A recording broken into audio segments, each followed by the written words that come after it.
আজকের লেকচারে আমরা শুরু করব অ্যালগরিদমের ব্যাপারে কিছু গল্প জানবো এবং অ্যালগরিদম কত ধরনের হয় সেটাও কিন্তু আমরা এই লেকচারে ভালো করে দেখব। কেন কি অ্যালগরিদম যদি আমরা ভালো করে এর আইডিয়া ভালো ক্লিয়ার না থাকে আমরা কিন্তু পরবর্তীকালে ডেটা স্ট্রাকচারে ঢুকতে পারবো না।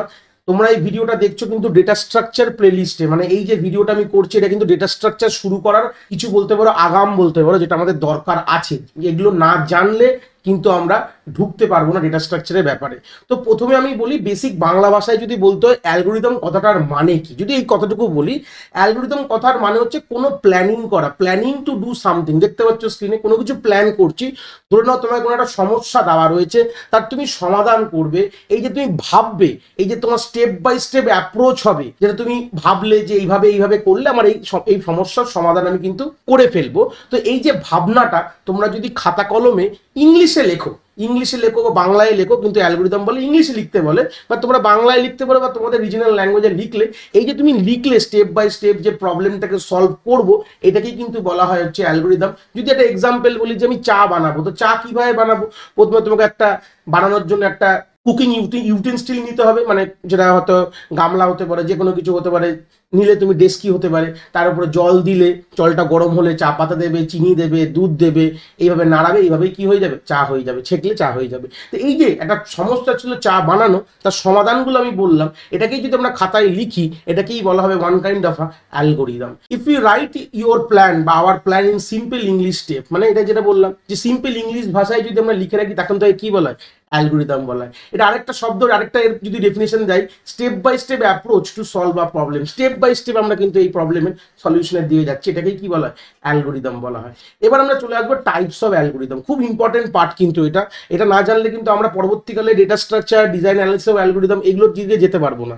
তো টাইপস অফ অ্যালগরিদম দু ধরনের হয়। একটাকে বলে ডিটারমিনিস্টিক অ্যালগরিদম, একটাকে বলে নন ডিটারমিনিস্টিক অ্যালগরিদম বলা হয়। এটা নিয়ে একটু কথা বলি। ডিটারমিনিস্টিক অ্যালগরিদম কথাটার মানে কি, প্রথমেই মানেটা ভালো করে বুঝতে হবে। ধরে নাও বাংলা ভাষায় যদি বলি, তুমি কোনো একটা প্রবলেমের সলিউশন করছো, তার যদি একটা স্পেসিফিক কোনো পাথ থাকে, কি বললাম, তার একটা স্পেসিফিক লজিক থাকে। মানে তুমি একটা জিনিস করছো, ধরো এই যে চা বানানোর কথা বললাম, তুমি বললে ডেস্কি নেবো, জল দেবো, চা হয়ে যাবে। তো চা পাতা দিলে না, চিনি দিলে না, দুধ দিলে না, তো চাটা হবে কি করে? তো সেরকম ব্যাপার যে তুমি একটা কোনো সলিউশন দিচ্ছ, সেই সলিউশনের যদি একটা স্পেসিফিক কোনো লজিক থাকে, লজিক, আমি যে কথাটা বললাম যে চা বানাবো, জল দিলে চা হয়ে যাবে, এটা কিন্তু নন ডিটারমিনিস্টিক কথা বললাম। ডিটারমিনিস্টিক কি বলছে? প্রত্যেকটা স্টেপের একটা প্রপার লজিক আছে। এরকম যদি কোনো রকম তুমি প্ল্যানিং করো তখন তাকে বলা হয় ডিটারমিনিস্টিক অ্যালগরিদম। দেখো লিখেছে there should be a proper logic that can be implemented by writing code. তুমি যখন কোনো একটা প্রবলেম সলিউশন করছো, কোনো প্রবলেম বা কোনো প্রোগ্রাম করছো বা কোনো অ্যালগরিদম বানাচ্ছো কোনো একটা প্রবলেম সলভ করার জন্য, প্রত্যেকটা স্টেপের, প্রত্যেকটা লাইনের তোমার একটা প্রপার লজিক থাকা দরকার। তুমি যখন একটা কথা লিখে দিলে অ্যালগরিদমে যে আমরা এইভাবে কাজটা করব, সেই কাজটা করার কিন্তু একটা লজিক থাকা দরকার, তখনই বলা হয় এটাকে ডিটারমিনিস্টিক বলা হয়। আরেকটা কথা লেখা রয়েছে there will be no magical concept. Magic মানে ম্যাজিক হচ্ছে এরকম করলে হবে না। আমি এখানে বললাম একটা সিম্পল কথায়, যেহেতু আমরা বেসিক জানো, একটা ফর লুপ না লিখে আমি 1 থেকে 100 প্রিন্ট করে দেবো, কোনো সম্ভব? তোমাকে তো ফর লুপ লিখতেই হবে, না তুমি লিখবে কি করে? তুমি কি 1 থেকে 100 খানা প্রিন্টের লাইন লিখবে? ওটা তো স্বাভাবিক, ইজি না ওটা। তো আমাদের যে কোনো কিছু, মানে যদি ওভারভিউতে বলি, যে কোনো কিছু যা আমি বলবো, যা আমি লিখবো, যেটা আমি কোনো প্ল্যানিং দিলাম, সেই প্ল্যানিংয়ের কিন্তু একটা প্রপার লজিক থাকা দরকার, একটা সিঙ্গেল পাথ থাকা দরকার। এই কথাগুলো যখন আমরা বলি, যেখানে কোনো ম্যাজিক্যাল কনসেপ্ট নেই, মানে ম্যাজিক হচ্ছে এরকম ব্যাপার না। এই যে আমরা ম্যাজিক যখন দেখি মনে হয় এটা হয়ে গেল কিভাবে, তারও পিছনে কিন্তু একটা লজিক রয়েছে, আমরা জানি না। বাট যারা ম্যাজিক শেখে, যারা যে ম্যাজিক করে, তারা কিন্তু জানে যে কিভাবে এটা হচ্ছে। প্রত্যেকটা জিনিসের কিন্তু লজিক বলে একটা কথা থাকে, লজিক ছাড়া কোনো জিনিস হয় না। তো যে কোনো জিনিসের যার লজিক আছে, এরকম সমস্যার সমাধান যখন করছো লজিক দিয়ে, তখন সেই সমাধানটা যদি খাতায় লেখো তখন তাকে বলা হয় ডিটারমিনিস্টিক অ্যালগরিদম বলা হয়। তারপরের পয়েন্ট বলছে there is a single path from input to output that will give a optimum solution. তাহলে গল্পটা ডিটারমিনিস্টিক। আরেকটা পয়েন্ট কি পেলাম, যে ধরে নাও তোমার ইনপুট দেবে, সে আমাকে আউটপুট দেয়, তাই তো? যে কোনো সমস্যা প্রোগ্রাম কি করি, প্রোগ্রামে আমি ইনপুট দিই, প্রোগ্রাম কিছু প্রসেস করে তার বিনিময়ে আমাকে একটা আউটপুট দেয়। এই যে ইনপুট থেকে আউটপুটে যাওয়ার কিন্তু একটাই রাস্তা থাকবে, এরকম না 10 রকম রাস্তা দিয়ে যাচ্ছি, এবং আমাকে একটা অপটিমাল মানে একদম ঠিকঠাক আউটপুট দেবে, একদম অপটিমাইজ, মানে ওর থেকে আর ভালো হতে পারে না আউটপুট, এরকম ধরনের গল্প। তো এই হচ্ছে বেসিক আইডিয়া হচ্ছে ডিটারমিনিস্টিকের, যেখানে আমাদের প্রপার কিন্তু একটা লজিক থাকা দরকার যখন আমি কোনো অ্যালগোরিদম লিখছি। তাহলে অপোজিটটাই কি হয়ে যাবে, নন ডিটারমিনিস্টিক, যার মধ্যে কোনো প্রপার লজিক নেই। মানে তুমি একটা কথা বলে দিলাম, একটা প্ল্যানিং করলাম, প্ল্যানিংটা এক্সিকিউট করে করবো আমি জানি না, হয়ে যাবে, কিভাবে হবে আমি জানি না। মানে গল্পটা এরকম ব্যাপার, আমি পড়াশোনা করবো না বাট আমি পাস করে যাবো, এটা কোনোদিন সম্ভব? কখনো সম্ভব? এটা হলো ম্যাজিক্যাল গল্প হয়ে গেল। ও পাস কি করে, ভগবান পড়াবে? ভগবান তো করবো এসে এসে করিয়ে দেবে না। এই হচ্ছে গল্পটা।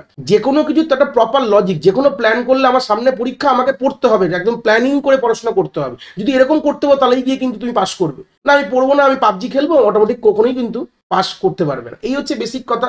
This is also known as magical algorithm. কেন ম্যাজিক? কেন এটা ম্যাজিক হবে, স্বাভাবিক। পড়াশোনা করবো না, পাস করতে চাইছি আমি, আর আমি প্ল্যানিং করেছি, পড়াশোনা না করে পাস করা প্ল্যানিং করেছি, তাহলে ম্যাজিক হবে, ভগবান এসে কিছু করবে, হ্যাঁ, এরকম ব্যাপার চলে আসবে। তো এটা কখনো সম্ভব না। তো এইটাই বলছে, এটা নন ডিটারমিনিস্টিক, এর কোনো স্পেসিফিক কোনো লজিক থাকে না। মানে আমরা প্ল্যান করলাম, এক্সিকিউট কিভাবে করবো আমি জানি না। তারপরের পয়েন্ট বলছে there should be ambiguous path to find out the solution. মানে যে আউটপুটটা পাবো বা সলিউশন পাবো তার কিন্তু অনেকগুলো পাথ হতে পারে, কখনো এটা সম্ভব না। একটা জিনিস থেকে আরেকটা জিনিসে যাবো, মানে ইনপুট থেকে আউটপুটে প্রোভাইড করলে তার কিন্তু একটা অ্যাপ্রোপ্রিয়েট পাথ থাকা দরকার। অনেকগুলো পাথ থাকলে সেটা কোনো একটা অপটিমাল সলিউশন কখনোই দেবে না। এটাকেই বলা হয় নন ডিটারমিনিস্টিক অ্যালগোরিদম। তাহলে এই জিনিসগুলো, পয়েন্টগুলো খুব ইম্পর্টেন্ট, কাকে বলে ডিটারমিনিস্টিক অ্যালগোরিদম, কাকে বলে নন ডিটারমিনিস্টিক অ্যালগোরিদম। পরের পয়েন্টে চলে গেলাম, বলছে ক্যারেক্টারিস্টিক অফ অ্যালগোরিদম। কি বলতে চেয়েছে এই কথায়? দেখো, আমাদের কিছু ক্যারেক্টারিস্টিক আছে অ্যালগোরিদমের, যখন আমি অ্যালগোরিদম লিখি তার কিছু পয়েন্ট সেখানে লেখা রয়েছে। ফার্স্ট হচ্ছে আমাদের ফাইনাইটনেস। ফাইনাইট মানে তুমি যখন কোনো অ্যালগোরিদম লিখবে তার কিন্তু একটা এরকম হবে না অনন্তকাল ধরে চলবে। এক হতে পারে যে নাম্বার অফ লাইন কম হতে হবে, যে যখন আমি অ্যালগোরিদম লিখছি, যখন পরবর্তীকালে কোডিং করবো তার নাম্বার অফ লাইন্স কম হতে হবে, এবং অ্যালগোরিদম কিন্তু একটা ফাইনাইট সময় অবধি চলে তোমাকে আউটপুট দেবে। দ্বিতীয় পয়েন্ট বলছে কমপ্লিটনেস, মানে অ্যালগোরিদমটা কমপ্লিট কিন্তু হওয়া উচিত। তৃতীয় কথা বলছে কনসিস্টেন্স কথা বলছে। কনসিস্টেন্ট কথাটার মানে কি? দেখো, আমি যদি একটা সেট অফ ইনপুট দিই, সেই ইনপুটের জন্য একটা আউটপুট পাচ্ছি, ফের যখন ওই সেই সেট অফ ইনপুট দিলাম অন্য আউটপুট পাচ্ছি, কনসিস্টেন্ট না। মানে এখন চলছে ভালো, কাল নাও চলতে পারে, অন্য কোনো প্ল্যাটফর্মে নাও চলতে পারে। আমি এমন একটি প্রোগ্রাম বানিয়েছি যেখানে আমি উইন্ডোজে ভালো চলছে, লিনাক্সে চলছে না, অ্যান্ড্রয়েডে চলছে না, এরকম একটা কথার কথা যা বোঝানোর জন্য বোঝাচ্ছি, যেরকম কনসিস্টেন্ট হতে হবে, মানে সব জায়গায় সব সময় সব ক্ষণে আমাকে একই ধরনের কিন্তু কাজের আউটপুট দিয়ে যাবে।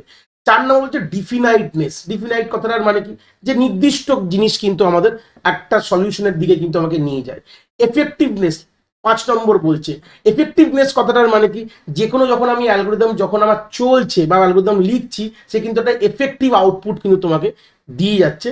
6 নম্বরে বলছে হচ্ছে টাইম কমপ্লেক্সিটি। লিখেছি প্রথমে যে কমপ্লেক্সিটি একটু বলি, কমপ্লেক্সিটি দু রকম হতে পারে, এখানে টাইম লিখেছি, আরেকটা হতে পারে স্পেস কমপ্লেক্সিটি। এখনকার দিনে স্পেস নিয়ে খুব একটা কথা বলি না আমরা, কেন বলি না সেটাও বলছি, কেন কি এখন আগেকার দিনে যখন আমাদের এই অ্যালগোরিদম বানানো হতো তারপরে প্রোগ্রাম করা হতো, আমাদের কিন্তু লিমিটেড সেট অফ স্পেস ছিল, মানে স্পেস কিন্তু খুব কম থাকতো। যেমন র্যামের কথা বলি, র্যাম 2 জিবি 1 জিবি আমার এমবিতে থাকতো। এখনকার দিনে আমাদের র্যাম প্রচুর চলে এসছে, অ্যাভেলেবেল প্রচুর হয়ে গেছে, তো এখন এইসব আমরা স্পেসের ব্যাপারে ভাবি না বলে এটা নিয়ে খুব একটা কথা হয় না। কিন্তু সবসময় দুরকম কমপ্লেক্সিটি হয়, একটা সময় সাপেক্ষ হয়, একটা হচ্ছে স্পেস সাপেক্ষ হয়। সময় কথাটার মানে কি? যে তুমি একটা অ্যালগোরিদম বানালে সেই অ্যালগোরিদমটা কতটা ভালো, এই ক্যারেক্টারিস্টিক দেখে আমরা কিন্তু বুঝতে পারি। তার মধ্যে সব থেকে ইম্পর্টেন্ট ক্যারেক্টারিস্টিক কিন্তু এই টাইম কমপ্লেক্সিটি বলতে পারো।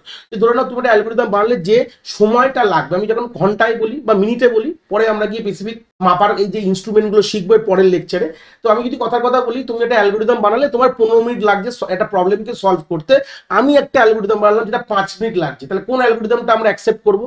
5 মিনিটটা করবো। তো এইভাবে কিন্তু আমরা মাপতে পারি যে কার অ্যালগোরিদম কোয়ালিটি অ্যালগোরিদম। এই কোয়ালিটি কথাটা কিন্তু আমরা এই ক্যারেক্টারিস্টিক ফিচার্স দিয়ে মাপি। বাদ বাকি 5টা মোটামুটি তো আমাদের চলেই আসে, যখন আমরা কোনো সলিউশন করবো এইগুলো মোটামুটি আমরা পেয়ে যাব। কিন্তু এই টাইমটা কিন্তু ইম্পর্টেন্ট। টাইমের রেসপেক্টে কিন্তু পরবর্তীকালে আমরা কথা বলবো যে যার অ্যালগোরিদম কম সময় নেবে তার অ্যালগোরিদমটাই কিন্তু পরবর্তীকালে অ্যাকসেপ্ট করব, আর যেগুলো বেশি সময় সেগুলোকে আমরা নেবো না।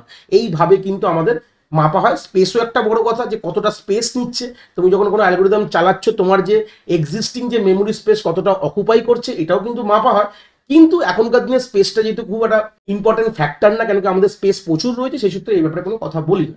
তো এই ছিল বলতে পারো আমাদের ক্যারেক্টারিস্টিক অফ অ্যালগরিদম। দেখো পরেরটা পয়েন্ট লেখা আছে, the number of time the basic operation perform is call the time complexity of an algorithm. যে একটা ধরো না প্রোগ্রাম যখন তুমি লিখছো বা অ্যালগরিদম যখন লিখছো, যে বেসিক যে অপারেশনগুলো যে কতবার হচ্ছে সেটাকেই আমরা কিন্তু টাইম কমপ্লেক্সিটি কিন্তু অফ অ্যালগরিদম বলা যায়। তো পরের লেকচারে আমরা ইন ডেপথ টাইম কমপ্লেক্সিটি নিয়েই কথা বলবো। জাস্ট এই লেকচারে একটা আউটলেয়ার তোমরা পেয়ে গেলে যে আমাদের মেন কিন্তু এর পরের লেকচার কিন্তু আমাদের টাইম কমপ্লেক্সিটি নিয়ে হবে, কেন টাইম কমপ্লেক্সিটি হচ্ছে আলটিমেট আমাদের কিন্তু ক্যারেক্টারিস্টিক বলতে পারবো, যেটা ইম্পর্টেন্ট ফ্যাক্টর বলতে পারি আমাদের অ্যালগরিদমের।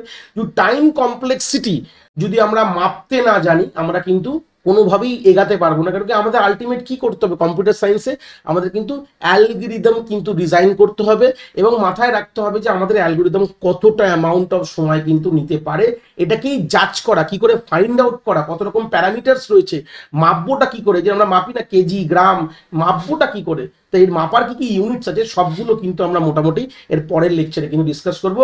আশা করি কনসেপ্ট তোমরা এখান থেকে খুব ভালো করে বুঝতে পেরেছো।